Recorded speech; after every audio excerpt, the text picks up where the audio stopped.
السلام عليكم ورحمة الله وبركاته. أهلا وسهلا بحضراتكم، وحلقة جديدة طبعا مع حلقات عيادة الدكتور عمر أبو عرب، أخصائي الحميات والبطن والجهاز الهضمي.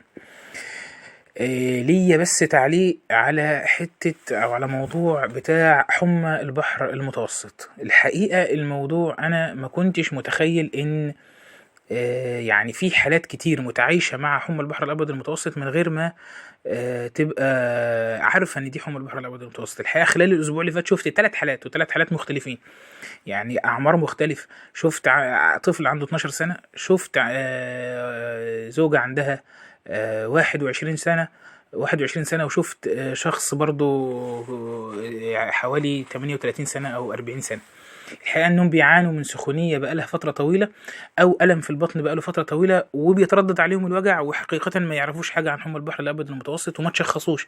يعني كنت بسأل الطفل ده النهاردة لما طلع التحليل بتاعه، اللي عنده مغص بقاله فترة طويلة بيتكرر عليه من آن لآخر مع سخونية خفيفة برضه من آن لآخر، انت حد شخصك قبل كده حمى البحر الأبيض المتوسط؟ لا. حتى الشخص الكبير اللي هو عنده 40 سنة، حد شخصك قبل كده حمى البحر الأبيض المتوسط؟ لا، بس بيسخن بقاله مثلا ما لا يقل عن 10 سنين. احنا لازم ناخد بالنا من الحتة دي، مهمة قوي قوي قوي، ونصيحة مهمة. وجع بطن بيتكرر، سخونية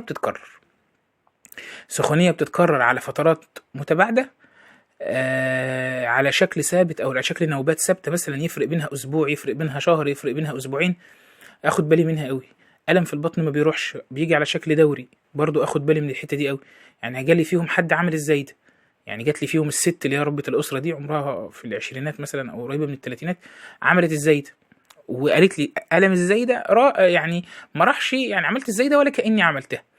فانا ناخد بالنا بس يا جماعه من الحته دي، لان حمى البحر الابيض المتوسط اهم مشاكلها انها بتاثر على الكلى، وممكن يجي العيان في مرحله الفشل الكلوي. فاحنا ناخد بالنا قوي قوي قوي عن او ناخد بالنا من طفل بيجيله سخونيه على شكل دوري ما بتروحش، او بتروح وترد، او الم في البطن برضو بشكل دوري بيروح ويرد. دول العلامتين اللي يفرقوا معايا قوي، لان دي الحقيقه اللي انا شفتهم. يعني تخيلوا ان ربة الاسره دي بقى لها ما لا يقل مثلا عن 10 سنين او 12 سنه نفس القصه، والراجل الكبير بقى له ما لا يقل عن 15 سنه عايش بنفس القصه. فتخيلوا دول لو كان دخلوا في التهاب، دخلوا في فشل كلوي او ضعف في وظائف الكلى، كان ممكن ايه اللي يحصل.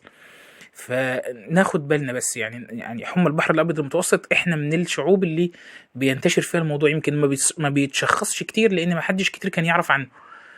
يعني كان عندي طفله مثلا بتتابع معايا وسافرت السعوديه، فما يعني معظم الاطباء هنا كلها مش عارفين، والكولشيسين مش موجود. فناخد بالنا ان ما حدش كتير يعرف حمى البحر الابيض المتوسط، لكن احنا ناخد بالنا من علامتين مهمين همات. العلامه الاولانيه ان سخونيه بتتردد على فترات ثابته، او بشكل دوري ما بتروحش خالص، او الم في البطن بشكل دوري برضو ما بيروحش خالص. ومعظم العيانين بيعملوا الزايده بالمناسبه ويرجعوا برضو زي ما عمل زي ما عملش، هي. طيب انا لما احس بالحاجتين دول اعمل ايه؟ يعني لازم حد يفحصني، يعني لازم اتفحص كويس، ولازم اعمل التحليل بتاع السيرم اميلويد بتاع الحمى. السيرم اميلويد ايه؟ مش مشكله، يعني ابقى مطمئن، حتى يعني احسن ما افاجئ بان الكلى بقى فيها مشكله. زي ما احنا عارفين، واحنا عارفين ان حمى البحر الابيض المتوسط ده مرض وراثي، مش لازم يكون موجود يعني في الاب او في الام او في الجد بشكل واضح.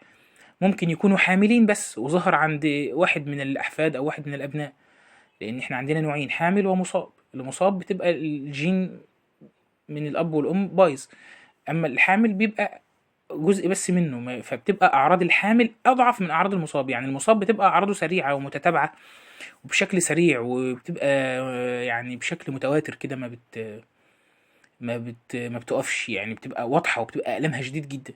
اما المصاب اما الحامل، فده اللي احنا بنتكلم عنهم، دول اللي هم ممكن يقعدوا فترات طويله ما يعرفوش ان ده حمى البحر الابيض المتوسط. فاحنا ناخد بالنا قوي قوي من حته حمى البحر الابيض المتوسط، منتشره او منتشره. بقينا بنشوفك، انا يعني زي ما قلت لكم في اسبوع واحد 3 حالات، منهم ناس بتتعالج بقى لها 15 سنه.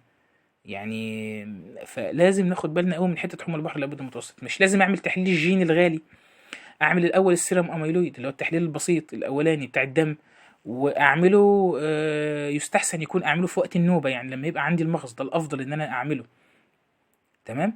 لان غالبا العيان في الظروف دي بيحتاج علاج فترات طويله، ممكن يمشي على العلاج بتاعه فترات طويله جدا، ممكن يمشي يعني طول عمره، ممكن يمشي سنين على موضوع ونتابع طبعا معاه وظائف الكلى، ونتابع معاه نسبة البروتين الاميلويد.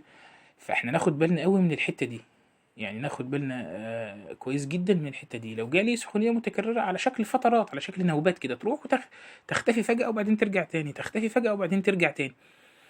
او ألم بالبطن ما بيرتاحش، يروح فترة ويرد فترة، ويروح فترة ويرد فترة، اخد بالي من الحتة دي قوي طالما انه بيستمر. طبعا مش لازم كل ألم يكون حمى البحر الابيض، لكن انا بقول في الاستمرارية، يعني سخونية بتروح فترة وترجع فترة، تروح فترة وترجع فترة، مستمرة معايا على كده، لازم اتفحص كويس. مغص في البطن بيروح فترة ويرد فترة، يروح فترة ويرد فترة بشكل متواتر على شكل فترات طويلة، فأنا آخد بالي من الحتة دي قوي، لأني زي ما قلنا في عيانين بتيجي بفشل كلوي على طول، يعني شخصوه بتوع الكلى بفشل كلوي على طول وهو عنده الحمى وهو ما يعرفش. فرجاء ناخد بالنا من الحتة دي قوي، ونحاول يعني إيه نركز بس في حتة إنه تكون حمى أو سخونية بتروح وتيجي على شكل نوبات، أو مغص في البطن بيجي برضو على شكل نوبات بشكل مستمر بقى، يقعد فترات طويلة، يروح ويختفي ويرد ويجي، وهكذا، يعني يبقى بشكل ايه، بشكل متواتر. ناخد بالنا بس من الحتة دي، الحتة اللي انا حبيت اقول لحضراتكم عليها. ويا ريت لو عجبكم الفيديو حضراتكم تعملوا لنا لايك على الفيديو، ولو مستعدين طبعا ويسعدنا يكون في تعليقات لحضراتكم نرد عليها ان شاء الله رب العالمين. والسلام عليكم ورحمة الله وبركاته.